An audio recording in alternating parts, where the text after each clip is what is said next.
Hey guys, welcome to a delayed Arrowverse Tuesday.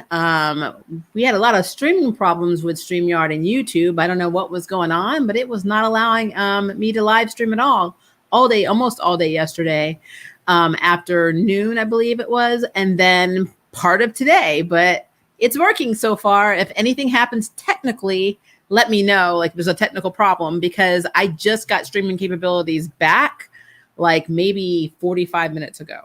So let me know if anything happens because I need to figure that out and have them work on it. But apparently it wasn't just me. There were a lot of different people that were affected, and it seems to have been a YouTube problem through StreamYard. So I don't know. I don't make the rules, people. But we got Black Lightning, The Flash, and Superman and Lois to talk about in this stream. So we're just going to jump right in. Tobias Well. Woo! Guys, say what you want. Tobias Wells, he is no joke. That man is no joke. He's pulling every stop you could possibly think of as being the Arrowverse's best villain ever. This man literally killed a member of the Shadow Board, which is an actual board in the DC comics. They are made up of a bunch of like mafia, heads of families and blah, blah, blah. He, to demonstrate that he is the king, not just of Freeland, but pretty much of the universe, sent an assassin to kill one of the board members because they were about to reject his seat, or rescind his seat on the board. And the reason that they were going to do that was basically, he said that he was going to win the mayoral campaign, to become the mayor of Freeland, and then he was also going to get a handle on the metahuman problem. And he did become the mayor, but lightning is still in play. And so they were like, well, those were the terms of the agreement. You didn't fulfill the terms of the agreement. So therefore you are invalid. I was like, well, and I could see on his face, he was like, really? And I'm like, oh, hell. And then sure enough, he had someone take one of the meta boosters. It's either, I think it was a metahuman, not a meta booster, that had on one of the bracelets that allows you to be, immune to the emitter that takes all the powers, metahuman powers. Basically showed up at one of their houses and killed him. And then the other members were forced to bow to him. So not only is Tobias Wells now a member of the Shadow Board, it looks like he's ruling that shit. And that is not the only thing Tobias did in this episode. Tobias, it looks like, took out Jefferson. He didn't take out Jefferson. I did watch the preview for the last, episode, the finale. There was no way that Jefferson was dead, but he sure haul-ass buried him alive. Because in the trailer, he looks like he's buried underneath the ground. So it's going to be epic next week. The final episode of this series is going to be epic. So let's break down some of the other things that I thought was amazing in this series. And that is the fact that, and I said I really wanted this to happen in my previous review, Ishmael versus Painkiller. And it was Painkiller because Khalil literally saw him and said, I don't have time for this. Take over. And Painkiller took over. The fight was pretty damn epic. I love the cockiness of Ishmael when he was like, you couldn't even get close enough to me to poison me. And Painkiller like grabs the sword and his blood like leaks through, down the hilt. And he's like, didn't need to look at the hilt. And then you see that he got poisoned. And then here comes Ishmael. You cheated. And I'm like, oh my gosh. But that fight scene was epic. I really hope Painkiller is getting a fair shot at getting his own show. Because, again, I have not seen that it was greenlit for the entire season or series order. It could be. I'm still digging, but I haven't seen anything saying that we are definitely getting Painkiller series. But it will be a damn shame, especially after how cool he has been and kick-ass he has been in Black Lightning, to not give Khalil his own show. And I loved his actor has grown on me because I remember looking at Khalil in the past seasons and thinking, okay, he was kind of like one tone. He's either tragic or depressed. But now seeing like his range, like he has a lot of range of emotion on his face. And like when he was looking down the street and seeing Freeland and, Painkiller's like, we could still go. And, and you seeing Khalil kind of being on his face, kind of being, kind of torn between going to Freeland and seeing Jennifer again, and realizing that, as he said, basically she doesn't need them and they're not really good for her because he's still with Painkiller still in his mind. So that whole, like, if you look at his face and seeing how like the turbulence in his face is just on point. So he has grown as an actor for me. So yeah, I'm pretty excited about that. Hi Yido, I did see you. Sorry. All right. Now, was anybody else kind of put off by Lynn again in this episode? And what I mean by that is this. So Lynn does this very, like, her and Jefferson have this moment, right? Where they're talking about their feelings, and like he literally comes up to her with his last will and testament, and he's all like, in case something happens, this is my revised will, blah, blah, blah, blah, which I think is funny, by the way, because you're still under suspicion of fraudulence and espionage, and basically not espionage, but like embezzlement from the school. What do you have left that the government won't seize if you're found guilty to actually give to your family? But I just, whatever. But the whole thing that bothered me with Lynn is that they were talking, right? And let's back up to the last episode where Jefferson said they should get married again. And she literally, like 100%, she was like derailing that conversation. She even offered sex. She's like, let's go celebrate. And, his horniness took over and he just forgot about the fact that she didn't say yes to getting remarried. She didn't say anything to being remarried. But, so in their moment when they're talking, and she's like, he's like, I'm sorry, for everything. And she's like, yeah, I'm sorry for my part in all of our drama, blah, blah, blah. And then she just says, no, go do what you do best. Even though you know that this man who you both just said, I love you to each other, I love you, is going off to potentially die. He has no powers. He's going to meet Tobias alone. I feel like, I don't know. And even the way she looked when he left, it was just really odd to me. That whole thing was odd to me. I don't know. Like I said, they did a good job of making me dislike aspects of Lynn, like character assassination wise. So, I mean, that just played in my head that something was up with that. So I'm like, I can't imagine anybody else, their spouse saying, I love you. And then you're saying, I love you. And they're like, well, this is my last will. I may not be coming back. And you're like, okay, well, go get him, Tiger. Go do what you do best. And I'm like, like, the fuck is happening? Like, so I just had some problems with that. We did get some closure on Anissa and Grace finally. It only took 2 episodes. They had that fight about the meta powers, and then they kind of had a disagreement over telling the mothers of the babies that metagenes were removed about what actually was happening with them, and how Grace was like, no, don't do it, and then Anissa was like, no, we should do it, and finally Anissa like apologizes for being stupid, and I'm like, ha! You teach your parents how to do that. If my eye keep watering, it's because the sinuses are real, guys. I've been trying everything. I've got everything. Sinuses, everything. So I'm going to be leaking. So if I'm crying, just take it as I'm so passionate about what I'm saying. But in reality, I'm actually just crying because my sinuses are going crazy. They're losing their shit. All right. So yeah, that whole thing with Anissa and Grace, though, I thought was really cool. I did have a problem though with Chief Lopez. Now we did actually get some, not closure. We got some backstory. So apparently Chief Lopez was married to a man who became a meta and went crazy because of his powers and ended up killing her brothers.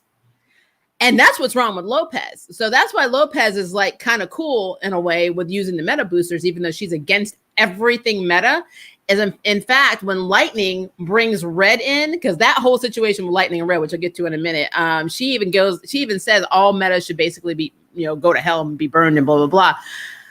And I'm like, it's interesting because she basically said that while it was live streamed, because Lightning was live streaming on her channel. And so everybody that follows her, which is a hell of a lot of people, because I guess there's nothing else to watch in Freeland, saw it. Even everyone in her precinct saw it, and we're kind of looking at her like, oh, you kind of a bitch, So she got like cray about it and went in her office and then injected herself with the damn meta booster. Now, with the funny thing about that is that she literally just talked to our detective Tupac, and yes, that's what I'm calling him, I'm calling Shira. I'm going to call him Detective Tupac. She literally just had a conversation about, the exact same thing about her trying to get him to give the, boosters to his technical team to go out there and round up all these metahumans. And he's like, your husband was a good man before, his metagenes made him crazy and blah, blah, blah. You really want to do that to your men? And she said, we'll try it your way. And then she gets in her feelings and then gets upset over getting caught saying some shit and then goes into her office and shoots herself up. And I'm like, yep, she cray. But I will say they really haven't done a lot with Chief Lopez. Like, Lopez has not been like literally involved in this season a lot. Like, she's been in some key episodes, like when the mayor gets shot, when she got inaugurated in the office and all of that. But then they kind of put her on the back burner because there's so much to tie up in the series that they didn't have a lot to do with her. So I guess this is like her last hurrah for her being in the series. And she's going against Lightning, not even against Black Lightning, not even against anybody else. It looked like she's going up against Lightning.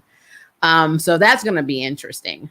But yeah, Chief Lopez, at least we know why she's crazy. Like, let's put it that way. I like the fact that because of the whole fight with Painkiller killing Ishmael, because he's dead, the Looker is now in custody, and with what's his name, Agent Mason, I think it was one of the ones she was controlling. So he's like, control this bitch, and put cuffs on her. So she's going to go testify against Tobias, claiming responsibility for making everybody turn on the Pierces and framing them. So we get that. We do get that little bit of closure, which I thought, that was pretty cool. I like the fact that Gambi and Lauren seem to be a thing because she knows it now about the meta. She doesn't know the Pierces are, well, she probably does at this point because of how Lynn phrased it. But she knows that now that Lynn's family are metahumans, and that's why Gambi is helping them, and that basically she's being brought in as part of the family. And the way Lynn said it was, my family are metahumans, and I'm trying to fix this, fix or get rid of the emitter so they can go back to protecting Freeland. So protecting Freeland indicates that your family are heroes to protect Freeland, and the only damn heroes they have are Lightning, Thunder, and, Black Lightning. So it's a thing. It is a thing.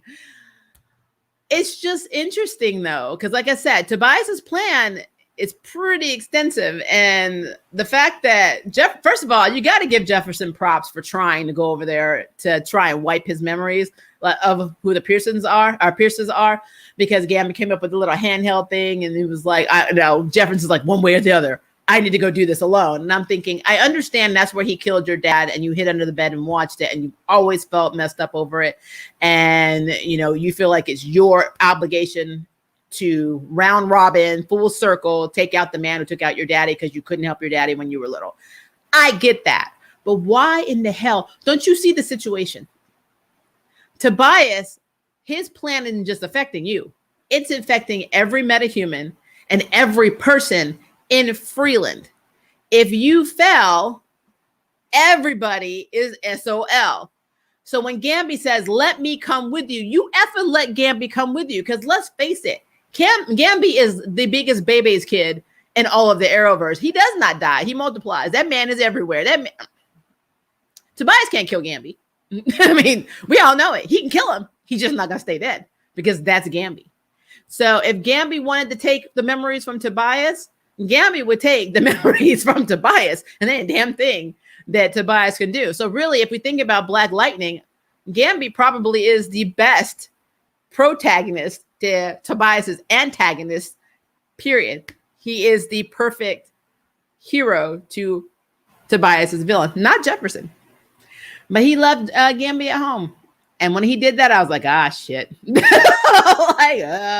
Shit. Yeah, it's a thing. Jennifer is still proving, though, that she's a hothead and it's bothering me, but she comes by honest. Like, she's like, I'm going to go back to the ionosphere. And did you notice when she was up there charging in the ionosphere, it looked like the particles were reaching and trying to grab for her? That's Jennifer. I think Jennifer's split into two. That's the other part. Because that's what it looked like. She was up there and she was charging. And then TC's like, I know where red is. And then you saw the particles. And I swear it looked like arms just reached out to try to grab and just barely missed her. Which, why they waited so long, I don't know. But that was really weird. And I wonder if we're going to see something about that in the next episode as well, because something is still really weirdly going on with JJ. It's not just, they think it's the emitter. I don't think it's the emitter. I think it's because she's split into two. So that's going to be a thing. I don't know. There's so much, guys. There's so much.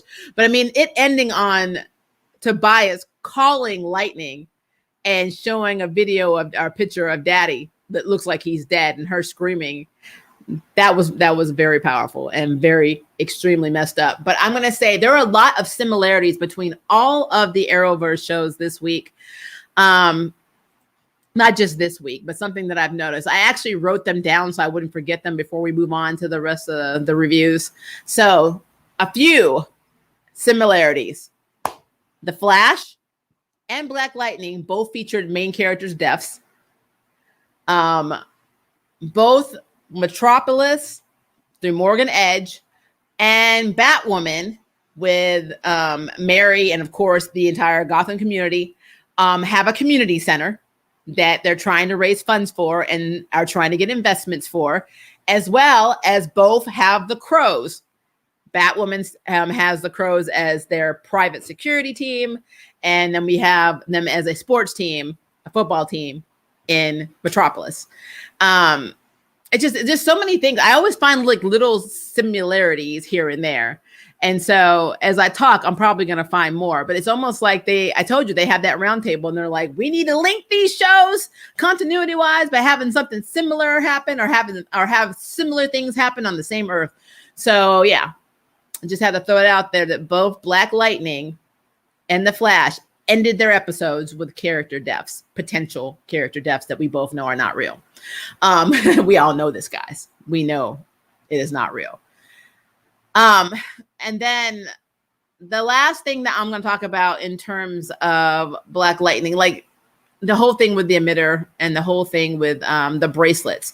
When Detective Hassan or Detective Tupac was talking to Lopez and she showed the bracelets saying, you put these bracelets on, you get your powers back. Why didn't he just take it and say, okay, I'll see what I can do, and then take the bracelets and give it to Black Lightning so they can put them on and then be able to use their powers because they have the bracelets on and they're not affected by the emitter? Why didn't he think, hey, I can help my bro out, give him this bracelet so he can use his powers and try and fix the problem, instead of saying, bloop, you know what?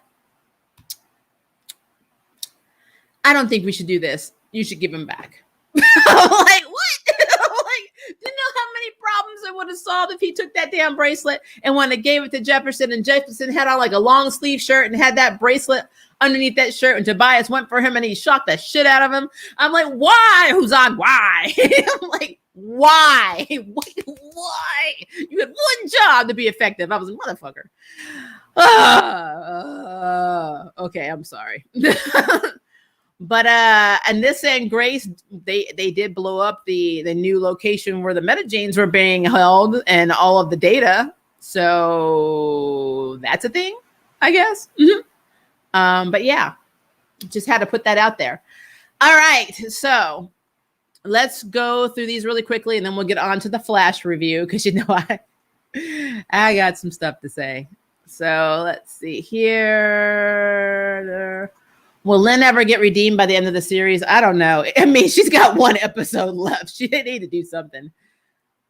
I'm just done with the Pierces at the moment. Can we find something new with this song and dance? Let them find new people. And now can we just shock some sense into Chief Lopez? I mean, you're not wrong. You're not wrong. From a fan's perspective, the damage is done. I mean, it's bad because, again, I love what Lynn represents. She represents not just Black woman, every minority, especially woman of color, to see somebody that brilliant and intelligent and well revered in her, in her science and her job and her role. Even when you saw Lauren, she's like, I've read all of your work and I'm very, I've always been basically a fan of yours. And I'm like, that is a big deal. And then to make her be so effing stupid in her life and act like such a bitch sometimes, it's just hard. It is very, very hard. Because we know in the Arrowverse that would have never happened to a character like Felicity, for instance. She would have never been the cause of all of this bad stuff, even though at times she was really effing flaky and annoying. One minute saying, "Oh, you've got to save the city. That's what heroes do," and the next, "I'm tired of you being like the person that has to save the city and killing and blah blah blah." It was all over the place, and it was like, okay, but nobody said anything about that. So it's hard. It is hard when Lynn is the one that's being character assassinated. But I mean, I can't defend it. It is the writing. It's not the actress's fault. It's not even the character's fault. It is the writing, but she has been character effing assassinated, and it's sad. It is very, very sad. But this is a new time, and the unfortunate past is dead and gone. Best to quote Tobias's quote. Tobias is not playing, guys. He is not. And he literally said, it's not stopping at Freeland. He named Star City, Central City. He's talking Arrowverse. He is franchising his evil. So, yeah, it's a thing. Between Chief Lopez, Agent Tabaroff, and that lady in the Flash, I don't know who makes me mad. I know they all seem to be working. They probably their own organization of stupidity. Painkiller plus Sarah Lance. I think it might have been Bart Allen now that I'm thinking about it. I think Bart's coming. We're going to get to that in a minute because we're going to start talking about the Flash in a second. You can't Lex Luthor mind wipe Tobias. He's better than that. I mean, it's been done before. But I will tell you, if anybody is going to do it, it's going to be Gamby. Painkiller and Mike would be an awesome team. They'd be funny. True, but what can they do at this point? The truth be told, Gamby carries murder on him like it's Axe body spray, and Jefferson left him at home. Like, what the hell? I know. And OG Jennifer's particle. That stuff was weird. Trying to make a comeback. I mean, it really looked like when she was up there, like, and you can go back and see if you have it on DVR or if you watch an app, whatever. It looked like it was reaching for her. It was very weird. I swear Jefferson caught Barry's stupidity after he had his first interaction with him during Crisis. That was the change. And you know what? You're not wrong. He's always been strict, and stubborn, but they definitely, all of them, if I can say anything changed with Crisis, they all got really weird and slightly dumber in Freeland than they were before. The theme of the Arrowverse this week is apparently death, resignation, and crazy people. I mean, you're not wrong. Only way for Tobias to go out as one of the best villains. He has to die in his villain prime. Next week is going down. I know. And you know what? I don't feel like they're going to kill Tobias. I feel like they're going to put him in prison and he's going to be like this. You know how Magneto was in that prison in the middle of nowhere in the sea or whatever, or they're not going to take him somewhere like Arkham or somewhere like that, but he's going to be in some heavily specifically for him designed prison where it's almost virtually impossible to escape, and then he's still going to get out eventually because he's too good of a character to kill. I know damn well you're rooting for Barry to die, Maria. What you talking about? They should not have made her so toxic in the first place. I'm wondering why they decided to do a 180 on her portrayal and just make her look so bad. I know. I don't know what it is, guys. It's like they had to figure out who to make that way because yeah, Lynn is a canon character, but she does not have as big of a role as Thunder and Lightning do as supporting characters. So maybe they just thought, hey, what the fuck, and just do it. Like if you look at the 100, we know that Gamby used to be in the 100. He was in the comics. He is in this show. Him and Lady Eve had a relationship, not a relationship, but they were friends, or at least they worked together. So we know that Gamby has a past. In the comics, again, I've said this a million times, Gamby is the one who truly killed Black Lightning's dad. And the reason he helped Black Lightning for so long in the Pierce family is out of guilt. And in the comics, Jefferson ends up killing Gamby when he finds out what he did. Even though, he tried to redeem himself, he killed him. They don't have that relationship. It is 100% Tobias in this. And I don't know if they're going to follow canon lore and have him kill Tobias like he killed Gamby. We never even had Gamby's brother in this, which is crazy. And I don't know what is going to happen, but I feel like out of all of the drama in Black Lightning, Lynn got the short end of that stick. She's the only one that's not a meta. Yes, she is brilliant on her own. She doesn't need to be a meta because she's so smart. But they've even taken that point and driven it home that her family thinks that she's too weak to be out there fighting and doing stuff because she's not a pet meta. Like when Anissa and, JJ approached her, or Jennifer approached her at the time and were like, why are you out here doing this? It's too dangerous for you. Stay in your lane. Like literally in this, I think even use the words stay in your lane, which I honestly, if that was my daughter, I would have smacked them out of her. I feel like even her character now, like her character as potentially as a scientist, as whatever, is being attacked, because Lynn is the reason that so many things that Tobias is doing are even possible. So she's literally the catalyst. The person that's really started the most shit is Lynn, whether it be intentional or unintentional. Her work is the reason Tobias is successful right now. So she's the ultimate villain in Black Lightning, and without even trying.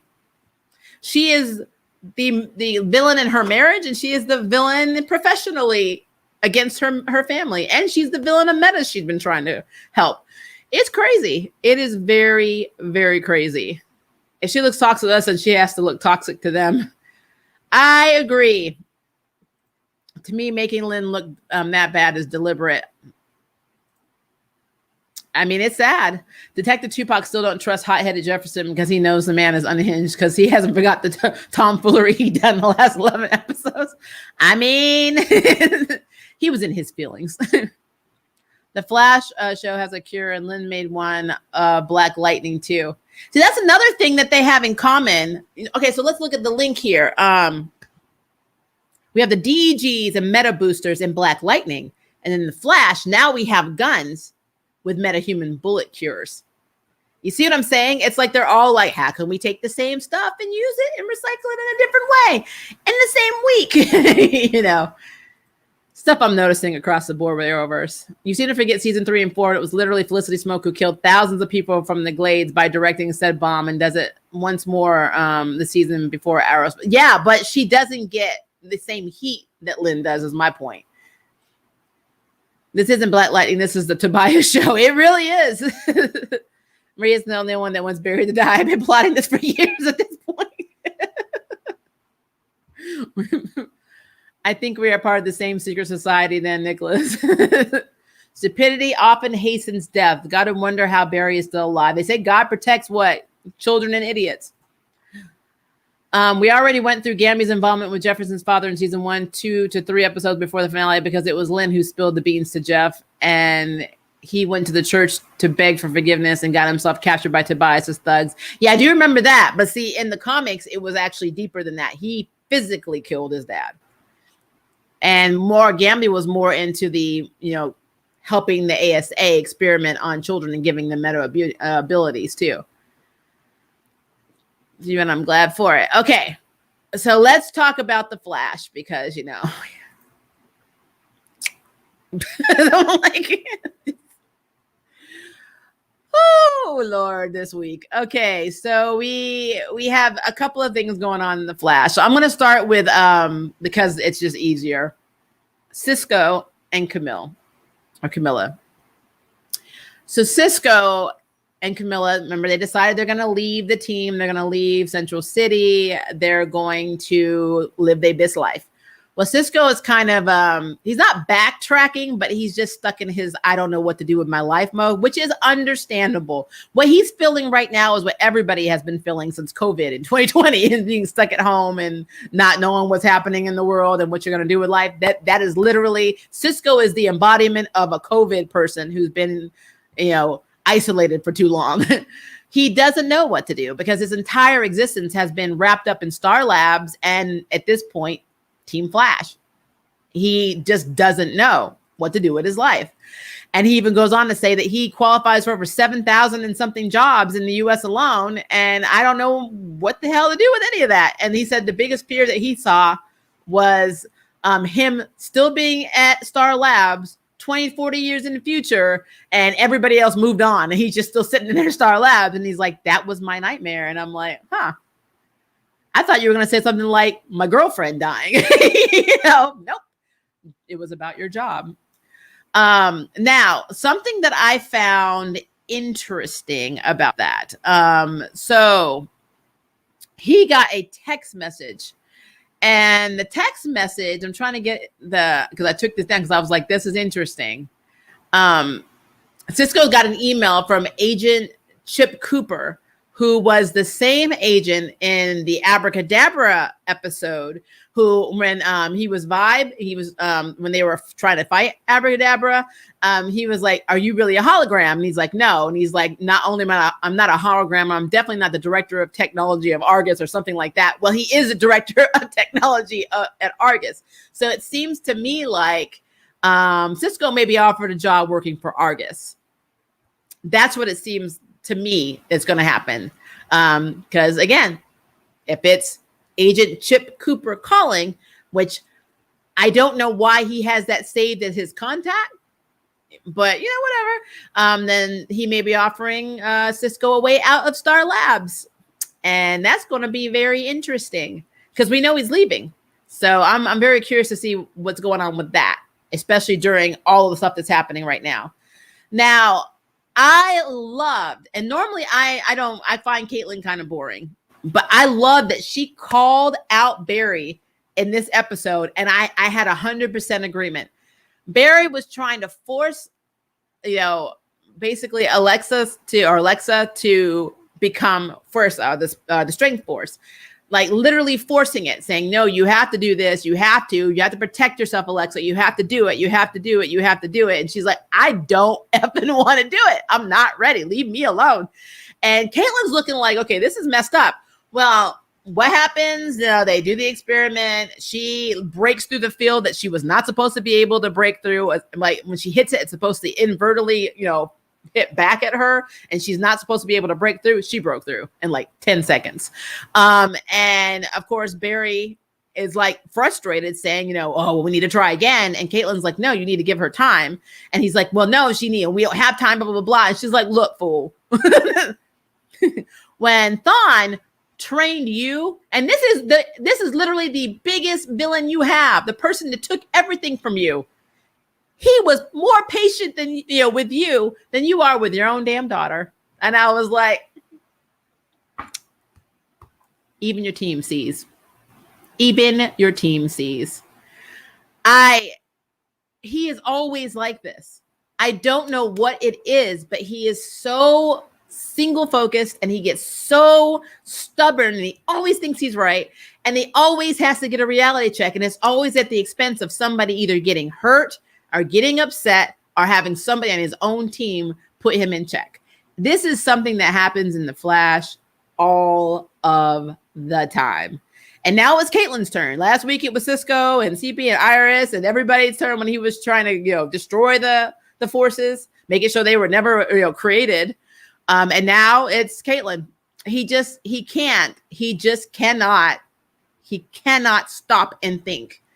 And my problem with that is, like, I know a lot of people are like, well, heroes, he's a hero. He's got a lot of stress and blah, blah, blah. I understand that. Do you know how many heroes are in the Arrowverse that have a lot of stress and have a lot of stuff pending on their decisions and have a lot of things going on? As a parent, as someone who has raised a child for 24 years, I'm saying this from a parent, a mother perspective. If you teach a child something and you have to have them continuously go through the same thing, and then they make the same exact mistakes over and over and over and over again, the same mistakes, that becomes an issue. There was something wrong in the translation. Either that person is not able to learn or inept to learning, or you're not teaching it correctly. But I mean, if it's the same thing over and over and over and over and over and over again, I don't understand how you're evolving as a person or a human. I'm just putting it out there, because this is something that he has been called out, and you can go back to season 1 and move forward. We are in season 7, and he's doing the same shit he was doing in season 1. That is a problem for me. That's a problem for me. Just had to call it out. I'm looking. I see there's a lot of comments on the side. I haven't looked at them yet. I promise you we will get to it when I'm done with the review, but I can't look at it because it's going to throw me off. So just bear with me. All right. So at the same time, Iris and Allegra and Camilla are trying to find Psyche, who turns out to be a man named Bashir Malik, who used to be involved in like this really rich Lions Club with these other, kids. They're all like basically spoiled, rotten rich kids. And he's taking his revenge on them because his parents, I think, died in a plane crash or some kind of crash. And he was in debt. And then he got adopted. And then his adopted family ended up getting, or dying. And so he's bitter.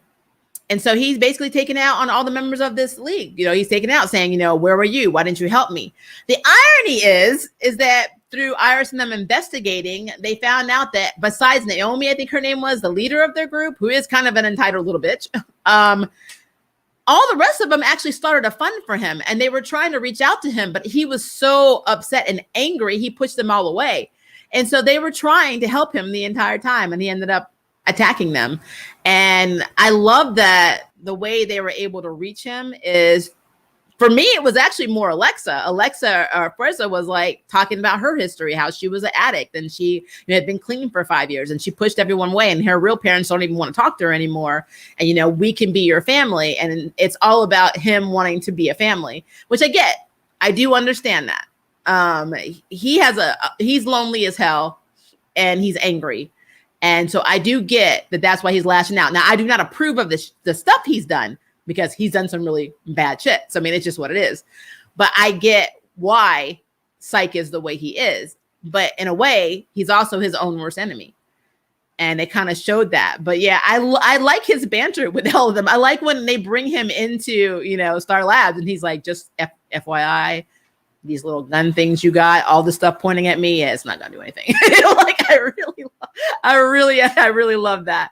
I love how him and Allegra are already fighting like siblings, and I love when they started fighting, and everybody had their guns. Everyone's like, oh, I got a thing, and then Caitlin, I'm gonna go talk to Frost, call Frost, and then Cisco's like, yeah, I'm gonna go on this way, and you guys got this right. The parents, Barry and Iris, have it. So I thought that was really funny because they are they're basically his kids. At the same time, we got Nora paired up with Dion, which, I mean, the Speed Force and the Still Force are the worst two to pair up together because you've got no chance. You've got no chance. I already knew that was going to be horrible. I did. I really did believe that. I thought if they had gotten Dion to Dion first, they may have had a bigger chance against Nora. And it must be doubly hard for Nora because as somebody whose mother has also died, my mother died from cancer. If I had my mother come back as a villain and try to kill people, and it's her face, that would, I don't know, that would mess me up. That would mess me up. It really would. I don't know how I'd be able to handle that. This person looks exactly like your mother who you lost, who is one of the traumas in your life and is killing people and is killing technically your children. And technically in this regard is also one of your children. It's such a effed up scenario. All of this is really effed up. But yeah, Nora, and when she had on that the double, they made her put double thick black eyeliner on. She looked like a gangster. She came rolling in like a gangster. I was like, what is happening? And then she ends up blasting Iris and Alexa and Psych and killing them. Now we all know that they are not going to be dead because Iris can't be dead because we haven't gotten Bart yet. And if Iris is dead, how do we have Bart? So I'm thinking that Barry's going to have to go back in time again to, prevent it from happening because it's going to happen. It's going to happen. We all know it's going to happen. But I don't know.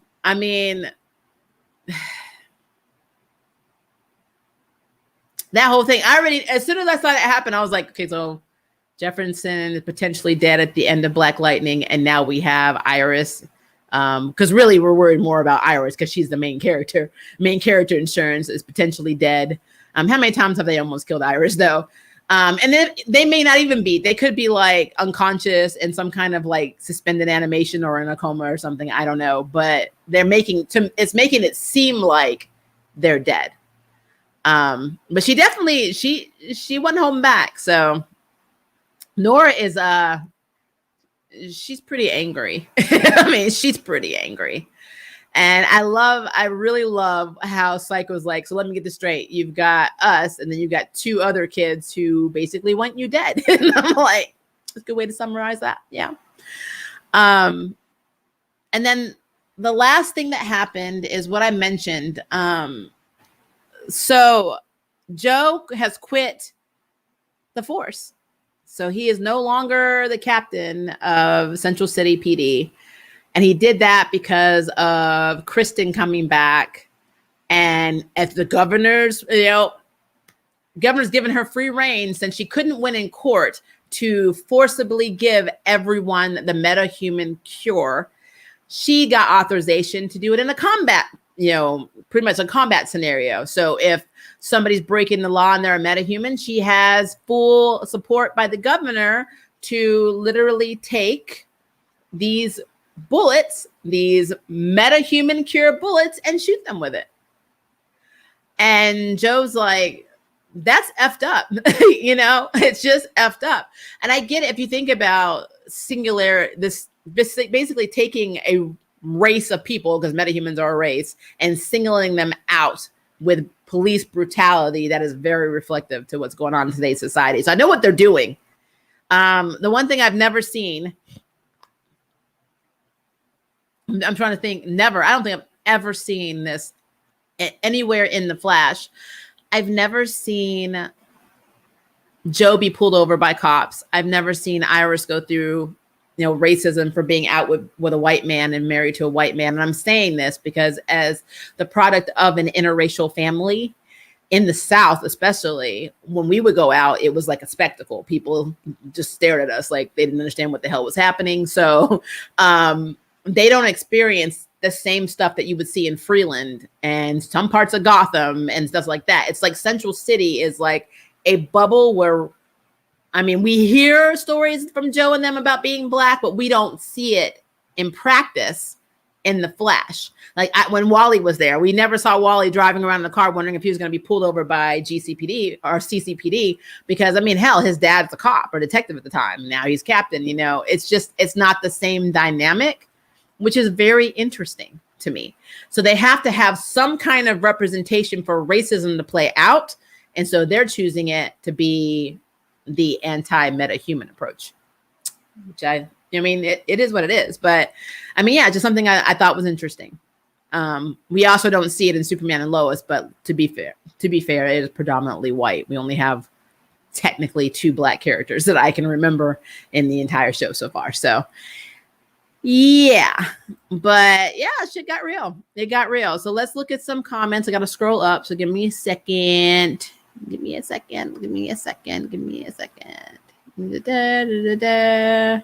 do with the first flash.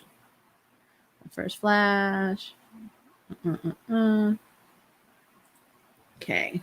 Stupidity only hates and Seth. Gotta wonder how could that. I've already entered that one. We already went through Gambit's involvement. I already did that one.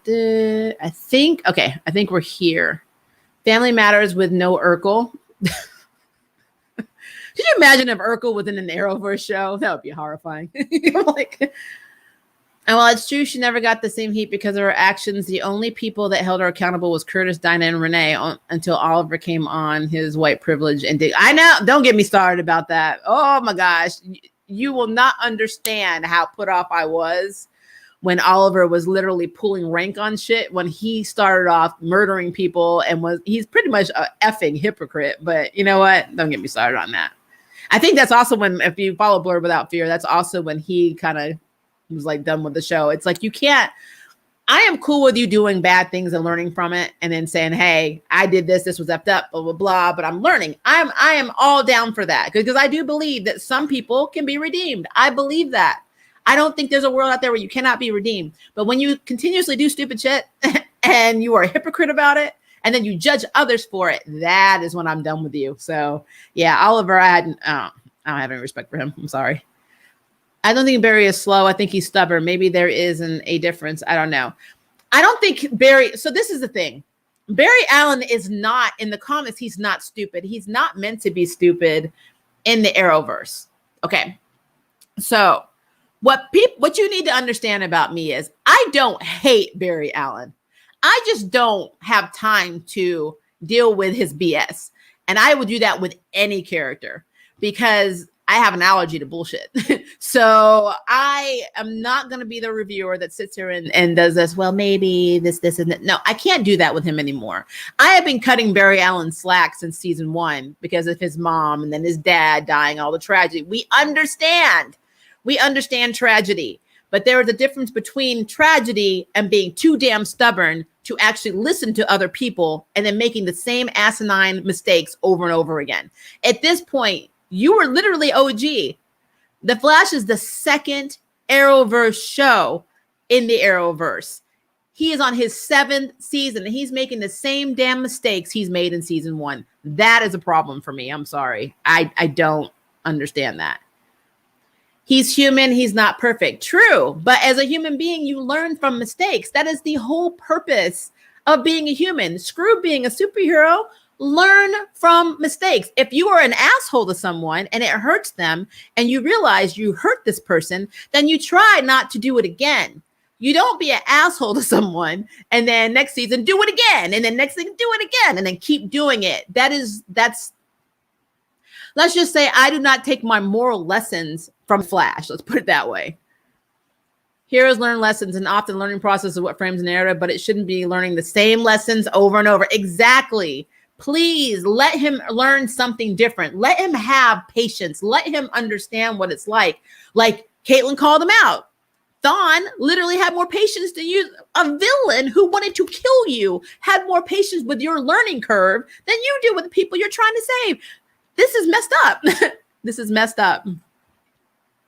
Cecil called him out in seasons 2 and 3. Caitlin called him out in season 3 and 4, but Oliver came in with his white privilege and constantly catered to Barry's feelings. Iris and Joe have done this plenty of times. Yeah, Iris and Joe that have actually started calling him out too. Because even they're like, all right, Barry, I'm going to need you to learn something. Because I'm going to need you to learn. I mean, even back when Joe was trying to tell him about being there for his children, which were the forces, he's like, children make mistakes. You're the parents. You can't control what they do when they're older, but they're your kids. And then Barry still was going to go erase them. And I'm like, the man that took you in and raised you as his own son is telling you to stop. And you're still like literally putting it in your head so you can make the choice yourself. And you still had to go all the way to the past just to stop, just to be like, oh, maybe I'm wrong. Maybe I can't do this. And I'm like, oh my God. Like, do you know how much we could have got accomplished in the whole span of time that it took you to realize you were effing up again?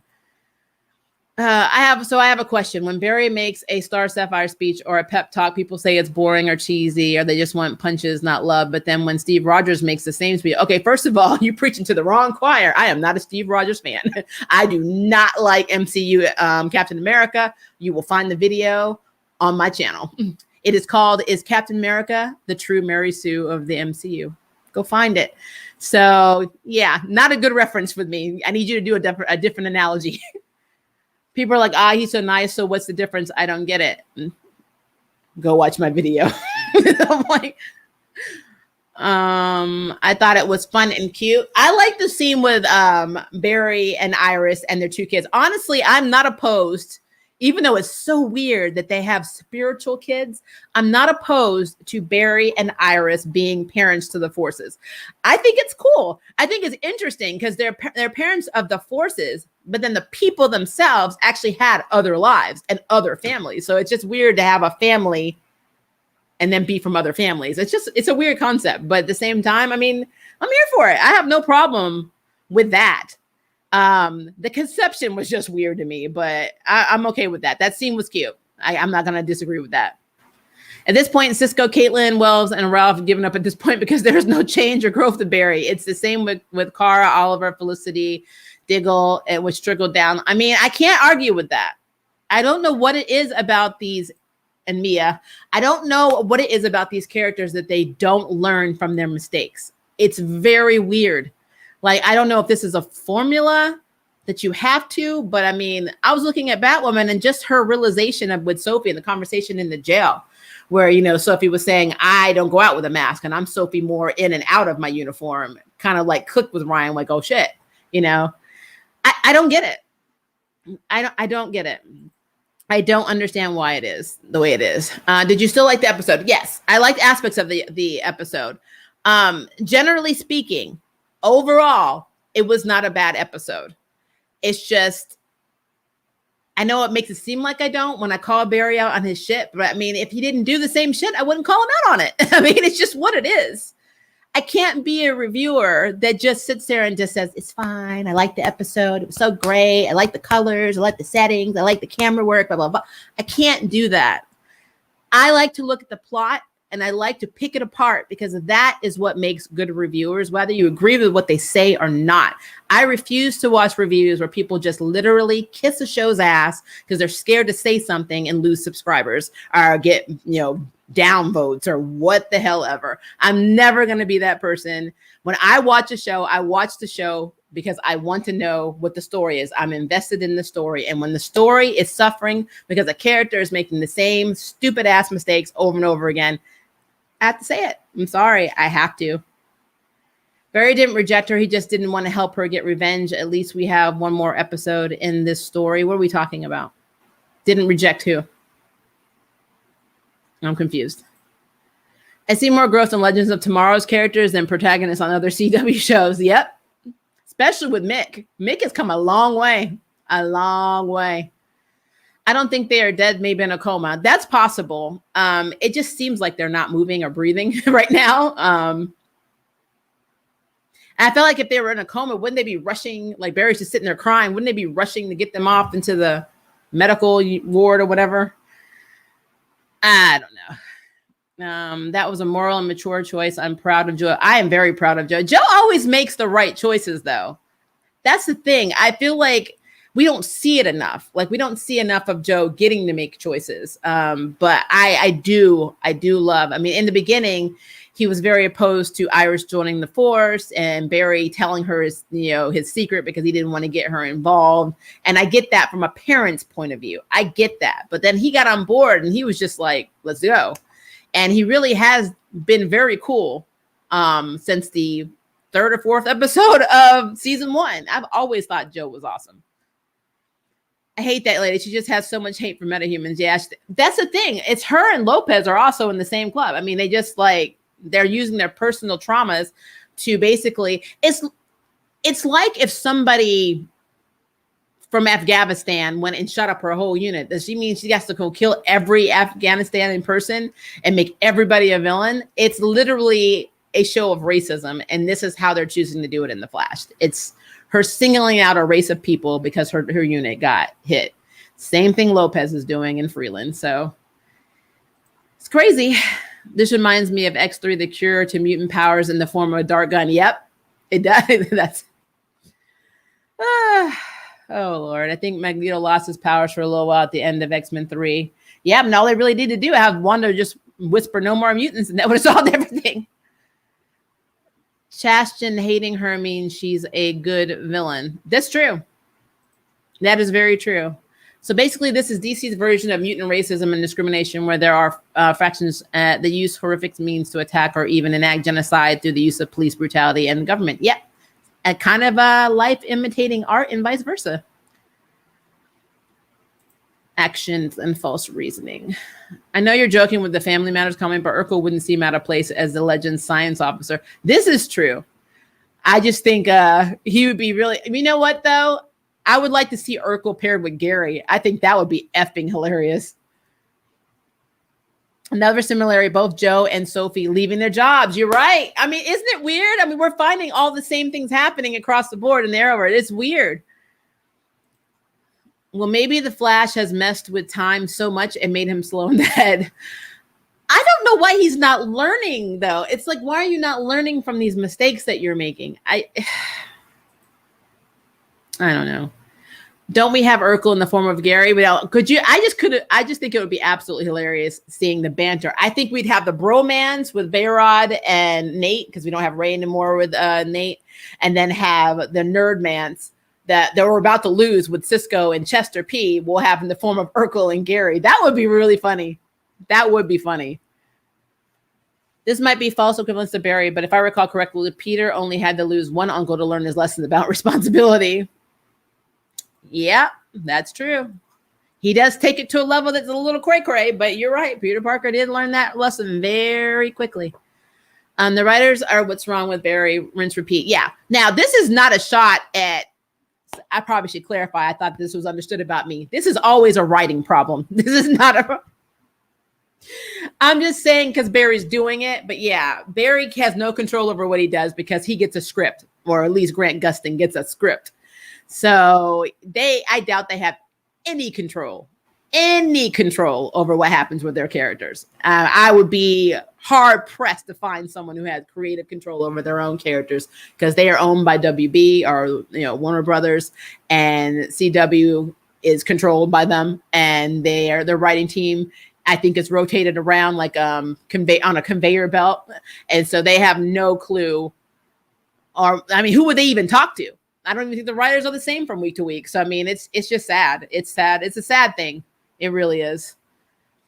You have that video. I had no idea you had that video for Captain America, but then again, I hate MCU Steve as well, so I never search videos about him. Yes, it is on there. Check it out. I call him out on all kinds of shit.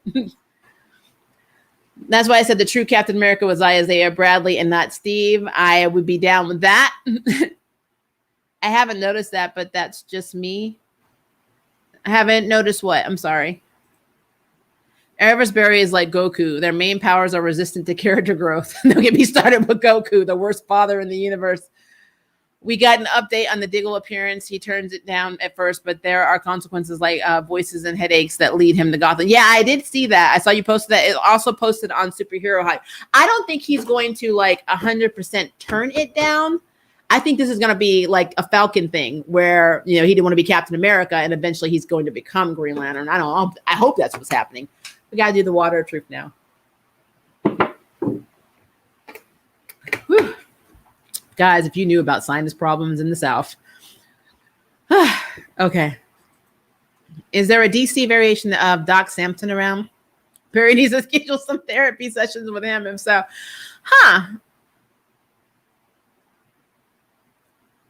There are a few therapists that he could potentially go to in the DC universe. Actually, what's her name? Madeline Day from The Flash. No, not The Flash. Who is she in? No, I think she's in Shazam. I'll have to go back and look. Madeline Day seems like a good. But she worked with children though. But technically, if you have a lot of childhood trauma, it might still work out for you. My therapist is good with childhood trauma, and she's great with me. So I don't know. But yeah, I think Madeline Day would be good. And then there's I can't remember the one in Gotham. There's one in Gotham that Alfred was talking to. Not going to, but was talking to, and I'm assuming to go get Bruce to go to, who seemed to be pretty good. And he was very good at calling out stuff about Bruce without knowing he was Batman. So I'll have to look up his name, but I think that would be pretty cool. I think Barry is what is called a static character instead of a dynamic character. He is. I think that he's only has that one mode. We all know he has a big heart. He's a feeler. We get that. There's nothing wrong with being a feeler. There's nothing wrong with that. I'm saying it. Maria Park said today, timestamp 57, 56. Nothing wrong with being a feeler. Nothing wrong with it.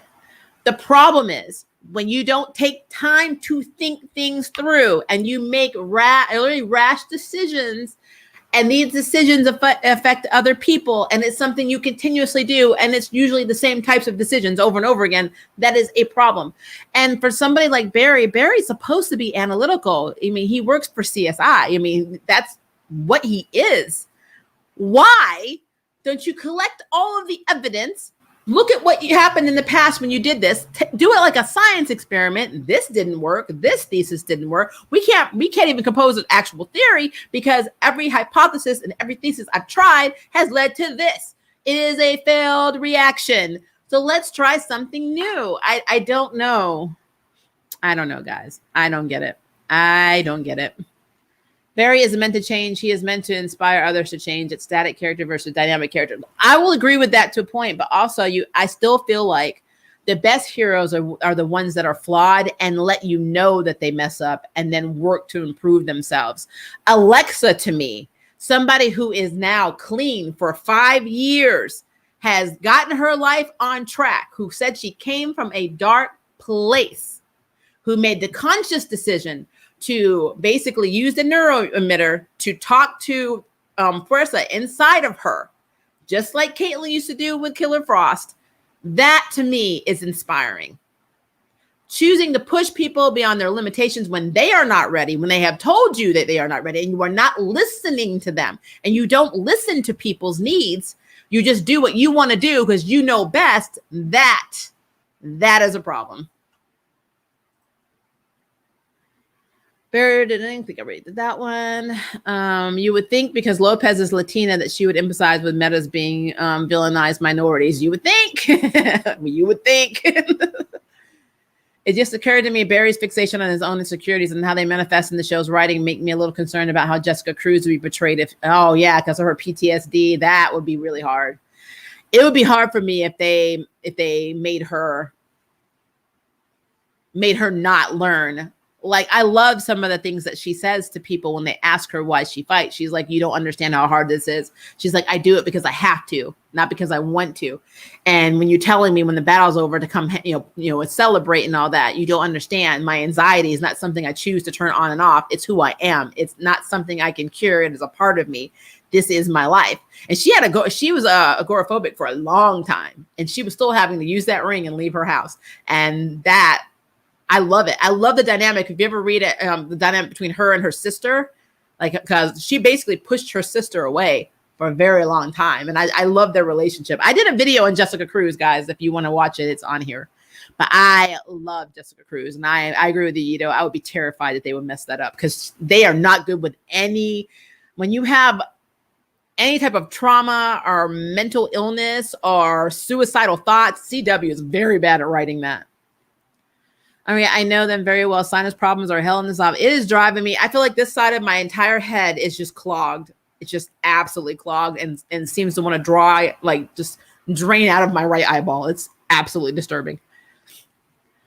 There have been some actors that have influence on what happens to their characters. There are some. I just don't think that in the CW they have that luxury. Because I remember Candace Patton saying she wanted to have her natural hair, and because she has curly hair, and how that was something that she was not allowed to have.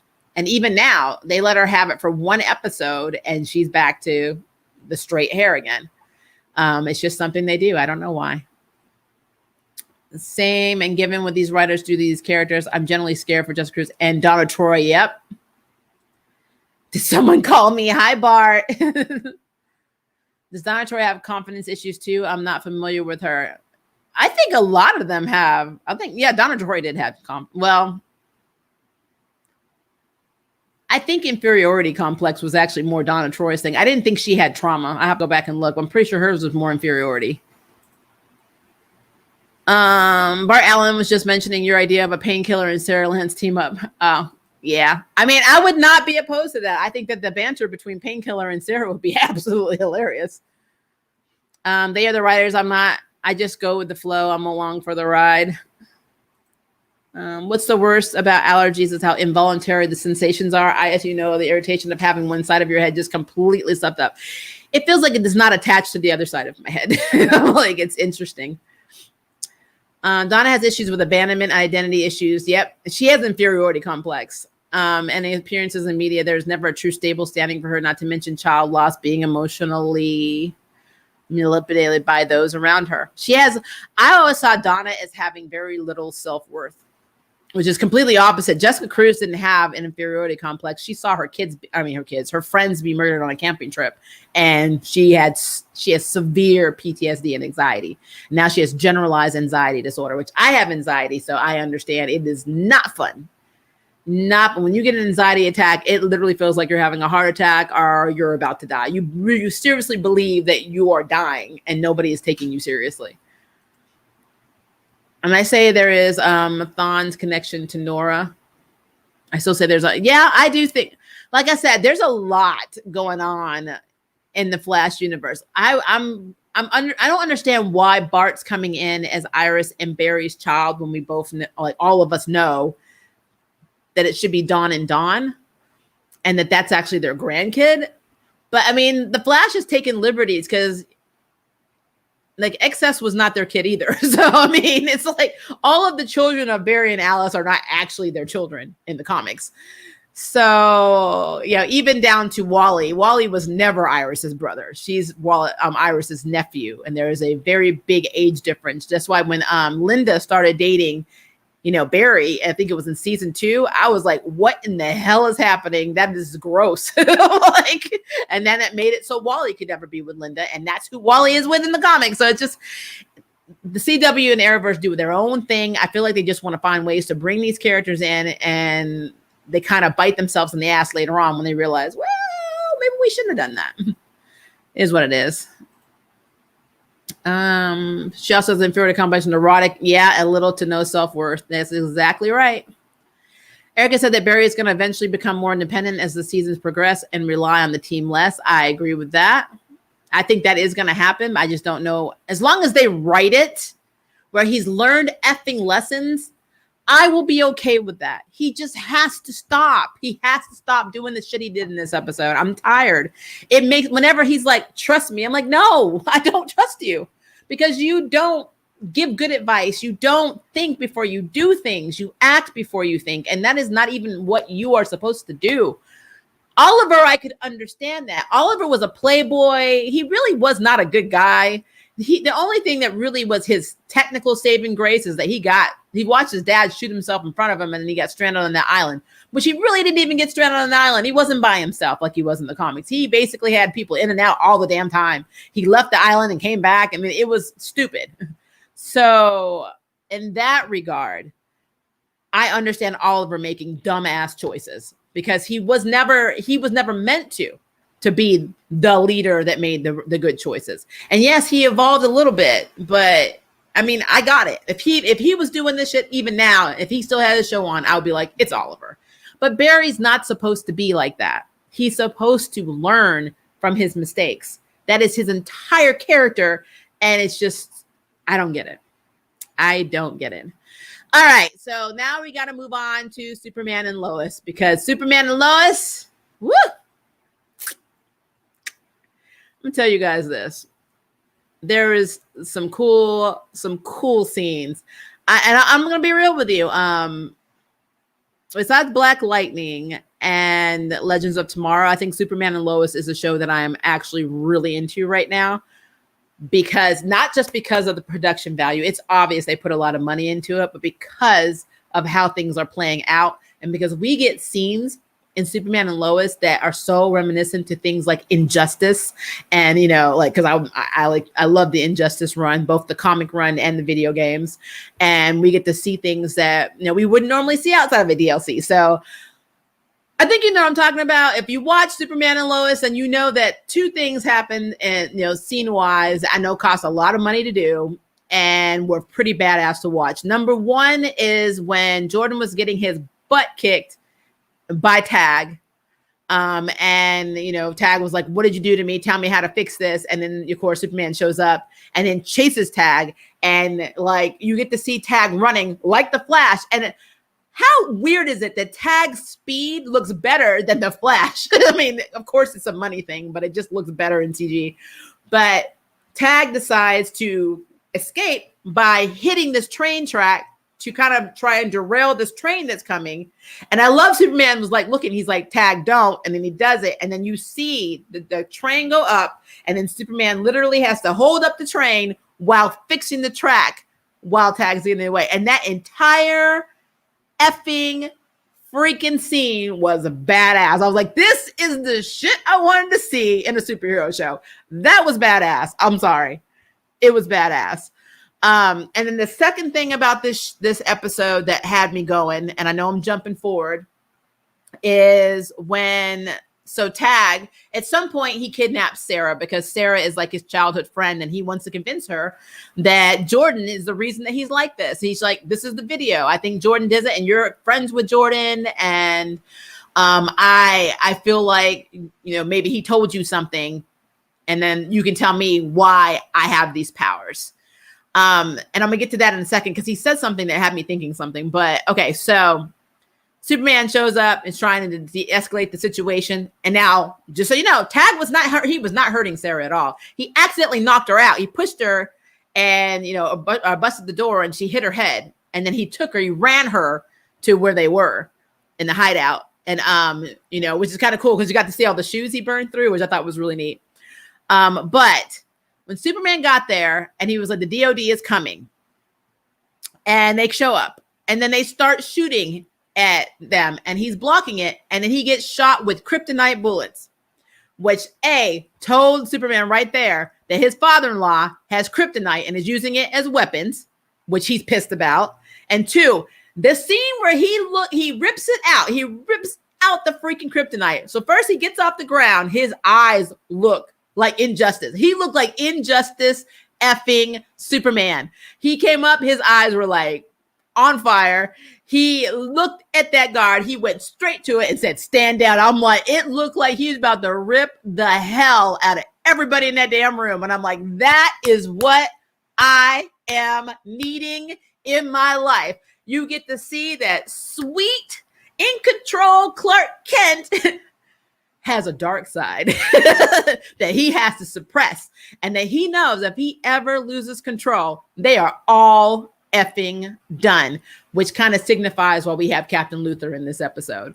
Because this shows right here, this is proof right here that he has the capability to be the person that destroyed Captain Luthor's world, but he chooses not to. And having him have the same struggle as Jordan paralleled, and Jordan basically was losing his shit in this episode, which, by the way, let me give it to Jordan. Jordan, I'm telling you, that kid is Brightburn. I mean, he's just Brightburn. But Jordan has no self-control over anything. And Clark, our Superman, has, as he said, had to earn trust. He came to a world with all of these powers, and people were not like, oh, you're the savior we need. They're like, no, if you can do that, what are you going to do to us? And he had to prove that he was going to use his powers to help people. And he said, 20 years later, I'm still having to do it. Every time I use my powers, I get that same, look, that same fear. And I'm like, if I'm going to say anything is like reflective of racism, him saying that is like what somebody, a minority would say when they go out, saying every time I go out and they see me, it's basically, fear that I'm going to do something against the law or something that's going to make the police come or blah, blah, blah. So I guess if you think about it, that is kind of a message that CW could be subliminally putting in a show that's predominantly white. But, discrimination against aliens, I guess, is a good way of putting that. But, that whole scene when Superman got up, I was like, okay, here we go. That was like a movie. I was like, this man, he is not playing around. All right. So let's go back to some other things that are happening. So we know Lois is 1 trillion% obsessed with getting rid of Morgan Edge. And yeah, Morgan Edge is doing some shit. I mean, he has kryptonite in this mine. He's mining it, giving people, Kryptonian powers. I mean, he's up to no good. It's just what it is. She doesn't know the end game. We're still trying to figure out the full end game. We know Intergang is probably involved in some way. So Lois is on to something. And then, of course, Marcus, who is really Captain Luthor, who we now know from a flashback, was married to Lois in his world. So really, it must be really hard for him, being with Lois and her being so untrusting when that was literally his wife that got killed in his world, is working with him to try and investigate what's going on in the mines. And she was trying to get Lana and her husband to help. And we all know that Lana's husband, Kyle, is actually, I don't know, something is just weird about him. Like, it's sad because he truly is one of the 3 minorities in the show because he's supposed to be Hispanic, but he just acts like such a dumbass all the time. It's like, they're bringing us jobs and, what are you doing? I got people that can't even feed their families. And what are you doing? And it's like, it's not Lois's fault that the town is losing money. What she's trying to tell you is that this fucker is doing things that are shady. And he's so paranoid that the jobs and the money is going to go away from the town's going to die, that he just seems to be able to accept everything. And that's the problem I have with him. He's not willing to listen. And I don't know why Lana married him. I'm just putting it out there. It's just very, very odd. But I do like that by the end of this episode, Lana realized by her knowing that Tag has powers that something is going on. And so now she's going to be the inside spy for Lois since Morgan Edge promoted her. So I do like that she's going to, Lois and Lana are going to be working together. And I love that Lois said, I respect you. I actually love that we have 2 women who were both once loves of Clark's lives that don't have jealousy and, aren't antagonistic with each other. They actually are working together. And I do love that. because that's normally not how that plays out. So I am happy about that. Now, will that change in season 2? I don't know. But right now, I actually don't mind that. I think it's pretty cool.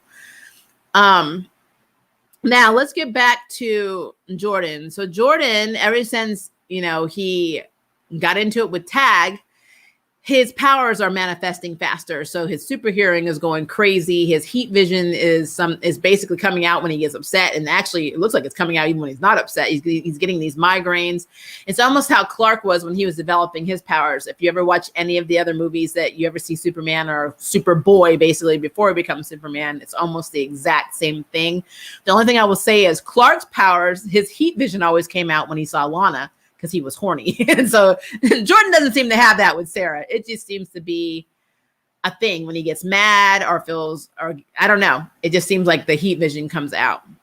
What's so interesting for me is that Jordan, even though he's had the conversation with his dad repeatedly, these powers are dangerous. It is a responsibility. Be careful. He gets hot or heated, and the first thing he wants to do is lash out with his powers. Because he knew the guy in Metropolis that used to bully him, he knew if he hit that guy, he was going to hurt him.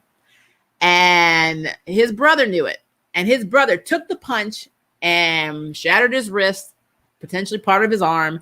He may get full range of motion. He may not. But Jordan hurt Jonathan. And I don't know. That whole situation, I just feel like it's a Brightburn situation. I still believe that Jonathan also has powers. I believe he's going to get powers down the line, and I think he's just a late bloomer. And I think when he gets powers, he's going to be a lot more responsible. Because even when then their team came to the room and wanted them to go out drinking, he's like, "Well, Dad told us to stay here," and it was Jordan was like, "Hey, we won the game, let's go out." I feel like Jordan would be the one to make the more responsible choices, because he's always supporting, like he's literally always supporting, his brother, even though his brother does some pretty stupid shit. I mean, so Jonathan telling him thanks a lot for doing that and getting upset, I'm behind that 100%, because I feel bad for Jonathan. Jonathan had to leave his girlfriend, he was a quarterback. He had to leave his role. He was going to be the first freshman quarterback. His friends, all of that, to move to Smallville because they really wanted to help Jordan more. And since being there, he was kind of benched on the football team. His girlfriend broke up with him. His brother gets the powers. So his dad basically spends more time with Jordan than he does him. It's just a thing. And since his mom's always working about trying to get, Morgan Edge in jail, there really isn't a lot, even down to the girl, Sarah. Sarah's into Jordan. So he doesn't even have somebody who's into him, to make him feel, or somebody he can vent to or whatever. So Jonathan, to me, is Superboy. And Jordan is Brightburn. And it's just strange. But it's weird seeing Jonathan Kent not have powers. It's just very weird. It's very weird. Crisis really did a job on this, because there really was only, I think Jonathan was the baby. And then now we have twins, and the powers went to Jordan. And I swear it's just like watching the birth of Brightburn. And I don't know how I feel about that, because honestly, what would make it interesting for me is if the twins became, the anti-hero and hero, or the villain and the hero. Where if like in Flashpoint, how Batman ended up being Thomas Wayne and Joker was Martha Wayne. I think having Jordan be Brightburn, a version like something like Brightburn, and having Jonathan be Superboy and have to fight his own brother, that would be an interesting dynamic. But it's a thing. So yeah, we have that. So far we have Lois, who basically breaks into the mine with Marcus. They find the X-Kryptonite. Of course, they're attacked by Leslie Law. So Marcus has to reveal that he has a blaster capable of hurting a Kryptonian. So that put him on the radar with Lois. You're not a reporter. Who the hell are you? And he's like, I can't tell you that, but I'm here to make sure something doesn't happen. And so she's like, okay, hold up, but then she gets the call about Jonathan being hurt. So she's like, to be continued, So we got that whole situation going on. Now we got Lana going to spy. We got Sarah, who I think is 100% now suspicious of Jordan. I don't think she's letting that go. She saw that video. She said, you can tell me even if there was something, on with you. And he's like, yeah. And he lied to her. And I think she knows that he's lying. So I don't think she's going to let that go. We've got Lois's father, who basically is using kryptonite bullets. And the thing I wanted to say about Tag is, Tag says, I don't want to go back to the DOD because of how they're treating him, basically. I think he was trying to tell Superman that they're doing something with the people that are infected or that have this. Because I really do believe that DOD is working with Intergang or something on that level, or it could be for a government program to make superhuman assassins or superhuman or superpowered people that they can control. And it's a brainwashing type scenario, or I feel like it could be like a whole New Mutants plot line, where they're just trying to make people that they can send out into war zones and fight for America, making their own Kryptonians. So I feel like he was trying to give Superman some insight, but Superman kind of cut him off. And so Tag didn't get a chance to finish that statement. So I think we're going to learn a lot about the DOD in this season too, and that they're shady as hell. Because I already know Sam Lane is shady as hell. I think that Clark was actually trying to save Tag and get him away, because he said, we need to get out of here. The DOD is coming. It didn't seem like he was like, I'm going to give you over to the DOD. It's like he was trying to save him and then figure out what the hell was going on, but he didn't get to do that. So that, to me, it's a mess. It is an absolute mess. I don't know where Lois's new boss is right now. The Smallville Citizen, or Smallville, whatever we call the little local magazine. She wasn't in the episode at all. Hopefully she'll be in it again. I hate when they get rid of the side characters, like in Charm with Swan, just disappears for 5-6 episodes and then she just randomly pops up. So hopefully we'll get some more insight, because she was heavily invested in this whole Morgan Edge thing. So I want to know what's going on with her. But yeah, overall, very good episode. I love that they got to go back to Metropolis. We got to see Smallville versus, Metropolis. And again, we got the Crows in Metropolis. We got the Crows in Gotham. They're just two different entities, but definitely groups. Big similarities between shows. There's a lot of similarities. If you really look at stuff that's happening in Batwoman and Gotham and happening in or in Smallville, should I say, there are a lot of similarities in terms of plot, which is interesting to say the least, because Ryan got shot with a kryptonite bullet and Superman got shot with kryptonite bullets. There's just so many things that are so similar that at this point in time, I feel like they really are using the same. It's like when you give a whole class a thesis, and the same thesis in English class, and then have everybody write a version of a paper based on the same thesis. This is what all of the Arrowverse shows are doing. They all have the same props and the same ideas. They just have to morph it so it makes sense in their shows. That's what I feel is happening. It's like this huge blackboard. This is what you need to incorporate it into your shows, but they can't be exactly the same. Go make it happen. That's what I feel is happening. But man, this episode, this episode was fire.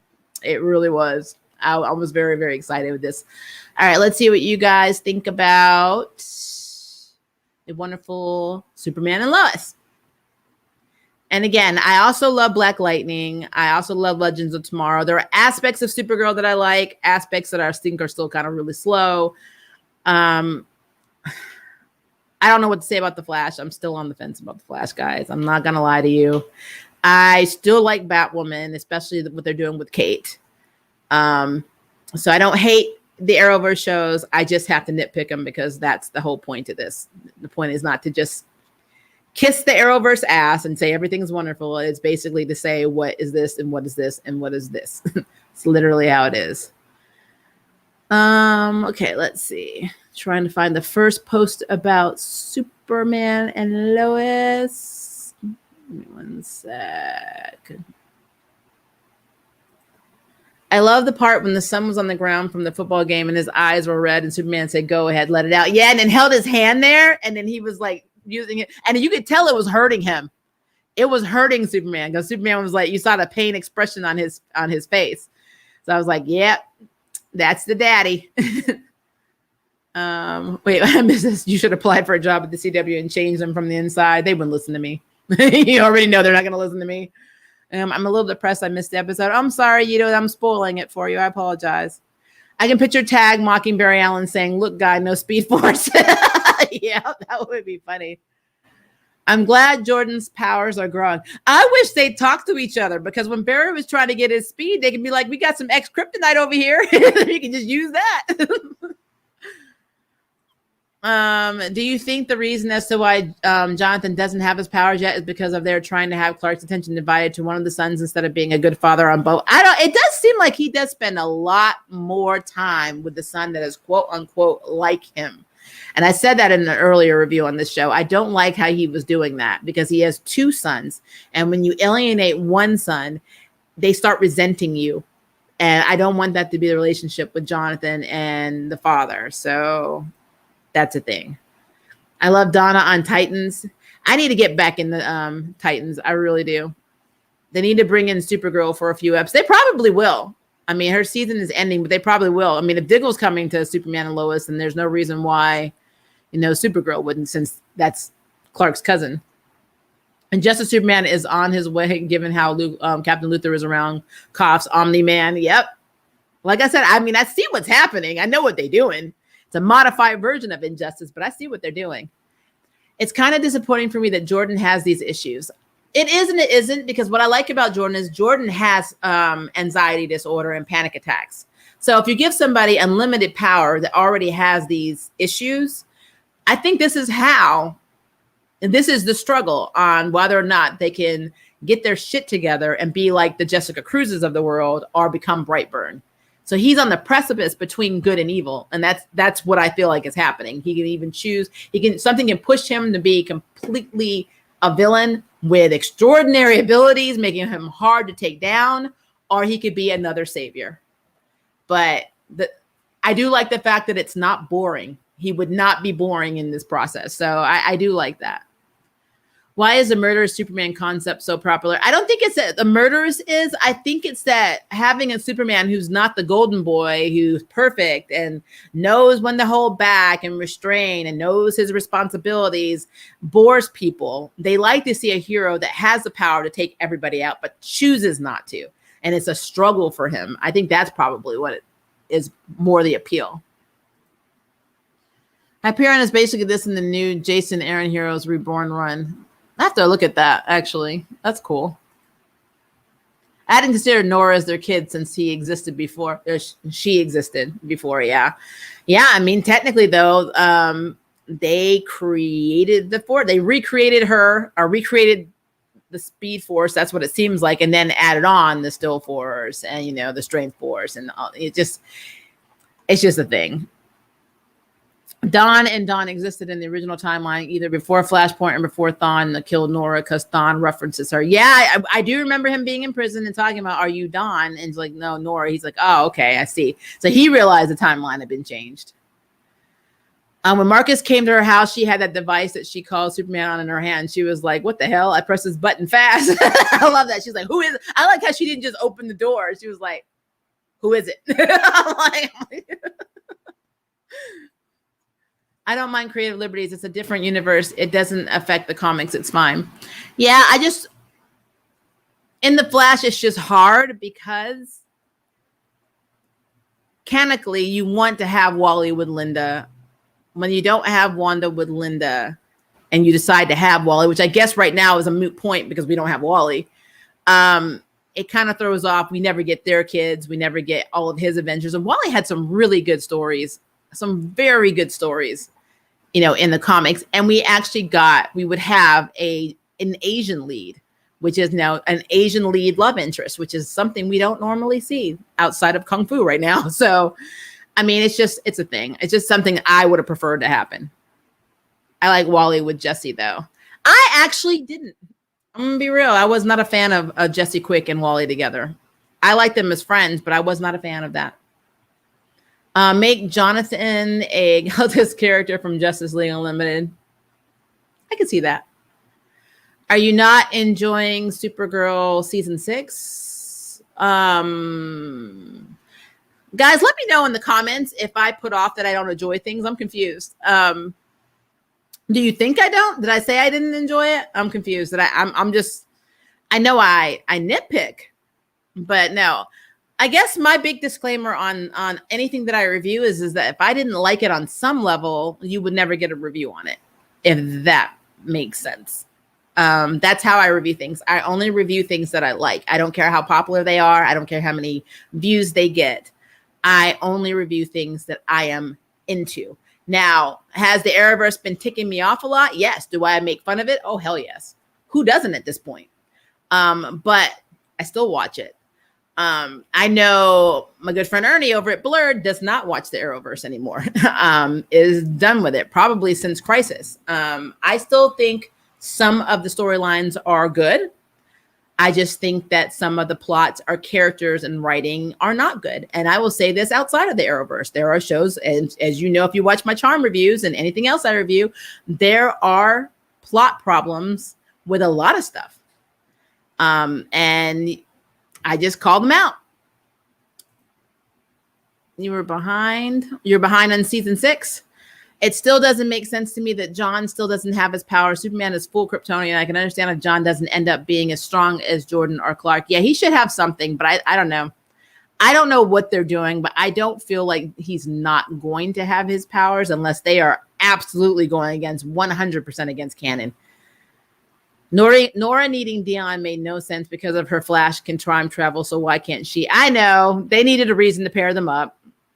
Just like I don't see why she needs anybody to defeat anyone, but that's fine. But to not have any powers at all, it's just weird. I agree with you. Jordan at first reminded me of Lex from Smallville, but not anymore, though. He still has a little bit of it. Because remember, Lex from Smallville wasn't all bad. So I feel like he still has the darkness in him. It comes out more when he's confronted or when he's angry. That is more the problem. Jonathan in the comics is Superboy, but I feel as though he is a late bloomer and like the X gene, or like how Nissa and Jennifer's powers came out when they were highly stressed or life was severe. Yeah, I think something is going to make it trigger. I just don't know what. And it's probably going to be something very traumatic. So I do agree with that. It will be interesting if John and Jordan end up with a Sasuke and Naruto-like dynamic down the road. That's what I want to happen. I want to see that happen and then have a redemption for Jordan. If I don't want him to stay evil, but I do think that would be a very interesting dynamic. I want to see Lex and Lex team up to take on Tobias. Danger, someone close to them was in danger. Yeah, I think something is going to make Jonathan's powers come out. If Tobias and Lex ever teamed up, who would betray who first? Tobias would definitely betray Lex. 100%. He'd already have a plan before going in. I think Clark should train Tag. I agree with that. Hope Lucy Lane comes back, whether or not she's recast. How come Lois doesn't acknowledge her sister unless Crisis erased Lucy? That's a good question, actually. I don't know. That is a damn good question. I feel like in the DCEU, they don't acknowledge Lucy either. As a matter of fact, they kind of made Lois half Lucy, half, Lois, because Lois has never been blonde. And Lucy Lane was actually blonde in the comics. And I feel like that's where Amy Adams, she's like the hybrid between her and her sister. But hell, they don't even mention her dad in the DCEU. So I don't know. They take liberties. I did like having Peyton as Lucy in Smallville because she looks similar to Erica Durance, and I thought they looked like they were really sisters. So I was cool with that. When Clark got in that soldier's face with the laser eyes, I was like, "Oh my damn!" I know. I was like, "Oh, it's real. It is real." I'm not against it. It's not about how many times it does it. It's about how it stands out. I feel it would be interesting if one of the brothers takes different stances when it comes to certain things, like Jordan to Magneto and John. Yep. I think that's what I would like to see. I think that would be very cool. From the way I see it, it's going by the gift that Jonathan always gives me the gender bent Lauren Strucker vibes, while Jordan gives me Andy Strucker vibes, while troublesome and problematic father being Clark. I agree. Don't get back in the Titans, Maria, because they're going to do My Baby So Wrong, Tim Drake. They rebranded his whole entire origin. Oh, no. And have him on the streets or reference to his high intelligence. Oh, wow. Okay. Tim Drake hasn't been great since before New 52. That's so sad. That is so sad. Let me see. Let me move down. I think I've seen you really hate something, but it's not like there are comments on Flash or anything negative in CW. I remember you almost ranting about one more day. You know I cannot stand Spider-Man One More Day.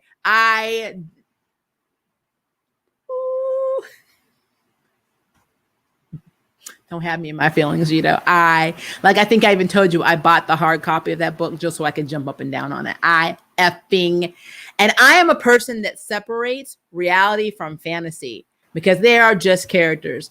But in that moment of rage, I was like, what in the hell is this? I'm like, it made, I would rather Barry lead me on a mission through time, making every bad decision. And I knew he was making bad decisions, willingly following him to potentially my death, than read that bullshit.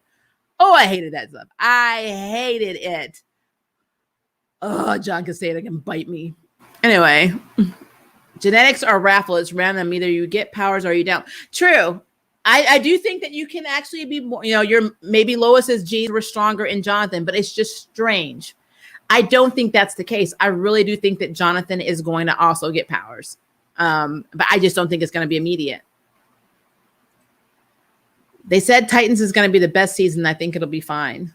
Okay. Yeah, I'm behind though. So I have to get caught up on Titans. So I'm nowhere near the beginning. Love it or hate it. I want to hear what you have to say about it, Maria. I appreciate that. Like I said, I am not trying to push my opinion on anybody. I'm just telling you what I call out. Everybody is free to love and hate and disagree with anything I said. I just ask you be respectful about it and not be like, I hate you. I wish you would die. You're such a hater, blah, blah, blah. I just really want people to be able to review and talk about things and debate about things without getting in their feelings and attacking each other. If we do that on my channel, we are very successful because I'm telling you, I get lots of hate. I get attacked. Some things you guys will never see because I don't approve the comments because I get a lot of shit when I talk about like Charm, for instance. If I say anything about Hasty that people do not like, people will come for me. If you want to see me get attacked, wait till Motherland Fort Salem comes out and I start talking about Scylla again. I will be attacked. It's just what it is. People can't separate it. People get in their feelings. These characters are their family. So, it is what it is. But I just... for me, not even just directed at me. If I see people do it to each other on the channel in comments and I see it, then you're going to know about it. So ATN reads mean comments. I do read them. I don't always respond to them. Sometimes they're just too silly. So I just let it go. If it gets to the point where it's people calling you out on stuff, just because of opinion. Like I think one of the funniest ones I ever got was because the medicine I'm on made me gain weight. And this guy's like, what do you know about anything, Miss Piggy? And I was like, oh, okay. So we're going into that now. I'm like, so instead of me wasting my time commenting on it, I just blocked his ass. That's literally it. Because if you are that kind of a toxic person that you have to call somebody out with a medical condition because they've gained weight because you don't like what I said about a character and something you're watching, that is toxic as hell. And I don't subscribe to that shit. So plus I'm in my 40s. I don't have time. I'm not going to waste my life analyzing your true purpose behind something. Now to that end though, I do try very hard to really interpret what you're saying, because you may just be saying something and then I'm taking it the wrong way. And then if I like delete the comment, I'm like, oh, well, maybe they didn't mean that. So sometimes you won't see it immediately go because I'm thinking about it. Or I may even ask you, what do you mean by that? But outside of that, yeah, I don't subscribe to that bullshit. I can't do that shit. I just can't. I was a bit disappointed that Clark's veins didn't glow green when he got shot. I kind of like the glowing vein effect from Supergirl. I think it's because of his suit, though, right? I think it was hard to do it in his suit because he got it out of his chest or the side of his chest before it was able to crawl up to his neck. That's what I'm assuming. I don't know if that's true, but I thought that was a thing. I was a bit similar. I think I already read that one. If I recall correctly, Dad Bod Pete is much loved from inside the Spider-Verse. Public perspective is changing. Yeah, I absolutely love Spider-Verse is awesome. Spider-Verse is awesome. It's when you stop yourself from saying something that we should be worried. Yeah, when I stop talking about something, you already know I'm done. I am done. Take a couple more questions. I know we're ending the stream a little earlier than we normally do, but I have to make dinner because it is already 6:42, and I just realized nobody in this house has eaten. I don't think I've eaten all day. So let me see here. See if I missed anything. Does Joe's Geek Show still follow Arrowverse? I know he must be watching Superman and Lois at least. He does. The problem with Joe is he's in Japan, so the time differences and the internet's slower. So I know he does. We just can't do collabs because the Wi-Fi on the base where they're stationed is very bad. So it's hard to be able to keep him online with me simultaneously when we're talking without him freezing or being disconnected. So, but yeah, I know he watches some of the shows. So when we talk about him sometimes. Abused Titan characters, support groups, Garfield Logan, Corianders, Garth Joseph, Jericho Wilson, and Jason Todd, and finally Deathstroke. That's a lot. That is a lot. A lot. Let's try to see what else. The one thing I like about Titans was the guy that cast as Bruce Wayne. He was so different from all the versions we've seen in cinema. He was refreshing. Okay. Yeah, like I said, I just need to get back in the Titans. I've seen half of season 1, I believe. I thought I saw the whole season, but then I was informed that I had not by a friend of mine when we were talking. So I need to watch the rest. I will say, though, we just did a Jupiter's Legacy. Me and Eloy did a Jupiter Legacy video today, so I'm going to post that tomorrow. And it's funny how many things I thought about with Titans and others. I didn't mention it, but I was thinking of some similarities between some of the characters in Titans and some of the similarities in Jupiter's Legacy. And I wanted to say a lot of spoilerish stuff, but Eloy hasn't read the comics and I have. So I was like, I can't spoil it because if we get to season 2, some of the stuff that happened in the comics may be in season 2, and then I'm spoiling it for him. So but I did mention one character, well, technically 2 characters that were not in the comics. And I did have a few things to say that were kind of, I guess, recreated or rebooted for the Netflix version that didn't happen in the comics. But yeah, it should be a very good, hopefully you guys will like the interview because we had fun doing it. Charmed isn't the only one that I'm doing sessions on. I mean, you got to do what you got to do. Okay, characters with negative histories are much more endearing. It's true because they're more relatable. They are more relatable. Okay, trying to see if I missed anything else. I'm gonna start here. Why does Supergirl get a fancy wrist beeper, but Superman gets 90s looking tech? I know she had the DEO and Lena, but like share some tech with Clark. And then, because you said Superman and Lois is what you're enjoying the most. So, oh, okay, yeah, I could see how you probably see it that way. So, to answer the first part of that question, it's because of the DO. I think that they have more access to different alien tech, and I believe Superman and Lois get their tech through the DoD and through Sam, and so that's why they have those ancient-looking things. And yeah, I mean, there are things about Supergirl that I'm enjoying, but remember, I was so behind. I didn't see all of season 5. I had to go back and like look at certain episodes and read a lot of recaps, which I normally don't do, just to pick up. So I knew what I was talking about in season 6. So it's not that I'm not enjoying Supergirl season 6. It's just that I don't have as much reference as everyone else does because I didn't watch season 5. I don't even think I watched season 4. I watched seasons 1 through 3, and there were parts of it that I just were like, I just didn't like it. And then now it just seems like maybe I should go back and revisit Dreamer's story because I do like Dreamer, but there are aspects of the show I like and aspects of it I could just do away with, I guess is what I'm saying. Okay. Okay, so I'm going to, 3 more posts and then I've got to run. I went back to read X of Swords to write a review. I was surprised how relatable I found Apocalypse's children. I feel that the concept of villains doing bad just to be bad is outdated. I agree with that. Some people are just born innately evil. I'm writing a charm fanfic where a male witch that the girls meet during Mel and Maggie's first interaction with Jada. Oh, cool. So it's about a male witch. I'm down with that. Make sure you link that. It's endearing to see characters you follow make bad choices and how they accept their mistakes and correct themselves moving forward. I do agree with that because you learn. Like Abby and Charms getting so much hate from people, like she deserves to die. And I'm like, oh, really? Like, seriously? I mean, again, let me go back to Scylla. And I will tell you this, I'm that person. I will call out names if I see people getting on me about Scylla, who's killed 1,600 people plus one, her ex-boyfriend. But because she's in a ship that everybody follows, she gets like the benefit of the doubt. They're like, oh, but she's with Raelle and they're so cute, so she's redeemable. But yeah, with Abby, it's like, well, she killed those witches at the beginning, and she only does things for her own benefit, even though technically no, the charm ones use the shit out of her. So she's not redeemable, and that irritates me. So if I look at these names and I see the people that are jumping on me about being an Abby supporter are the same people that are telling me not to jump on Scylla for being a mass murderer, I am going to lose my shit on them.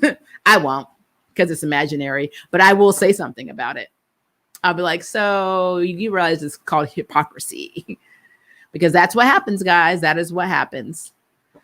And then this is the last comment. I'm going to have all the other comments. Please post them if I missed them in the comment section. I'll try and get to them later. But why do I feel like we're going to have apocalyptic new gods and Superman and Lois? Because I feel like we may get the character Teen Titans Power Boy, and that we had issues with Supergirl. We might. We absolutely might. What's interesting to me is that they already have X-Kryptonite. It's not something that Kara did, because Kara made it in the, as a mistake in the comics. So I think that is pretty cool. But yeah, who knows? I think Superman and Lois has potential to bring a lot of people in. I'd be hard pressed if we didn't have Stargirl making a cameo appearance in Superman and Lois, and vice versa. I'm more curious to see what they're going to look like production wise when Superman and Lois go into other people's shows. Will it be a drop in quality with his abilities? Because he seems very badass in his show, and he was so weak in the Arrowverse before his show premiered. Like, they made him so weak. Like, Kingdom Come Superman beat the hell out of him, and like he had so many troubles in the crossovers. It's just it's interesting. It's very, very interesting. Yeah.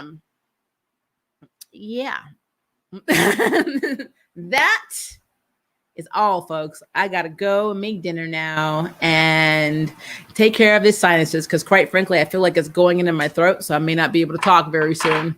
But thank you for joining me for our delayed Arrowverse Tuesday. If you guys like it better on Wednesday, let me know. If it gives you more of a chance to watch the shows, just let me know. If you prefer it this way, I will move it to Arrowverse Wednesday permanently. Just let me know in the comments. But yeah, I love you guys. Thank you for joining me. Have a very good rest of your evening or morning or afternoon if you're on a different time zone. Appreciate you being here with me. As Chastian would say, please put those thumbs up and like the video so people know where we are.